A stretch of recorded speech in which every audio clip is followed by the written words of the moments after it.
তিনি বাংলাদেশের তরুণদের কাছে অন্যতম প্রিয় অভিনেতা। অভিনয়, পরিচালনা জায়গাতেই সফল।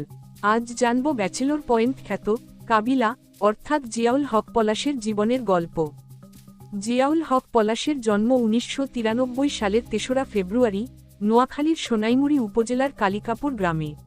শৈশব কেটেছে ঢাকার নাখালপাড়ায়। তিনি গভর্নমেন্ট ল্যাবরেটরি স্কুল থেকে এসএসসি এবং তিতুমির কলেজ থেকে ফিন্যান্স অ্যান্ড ব্যাংকিং এ স্নাতক সম্পন্ন করেন।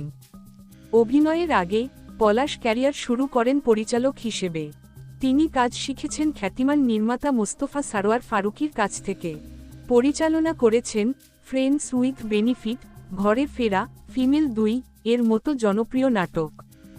২০১৮ সালে ব্যাচেলর পয়েন্ট নাটকে কাবিলা চরিত্রে অভিনয় করে রাতারাতি জনপ্রিয় হয়ে ওঠেন পলাশ।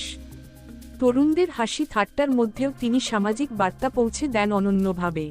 পলাশের স্ত্রী নাফিসা রুম্মান মেহনাজ তাদের ঘর আলোকিত করে এক পুত্রসন্তান জন্ম নেয় ২০২৩ সালের জুলাই মাসে।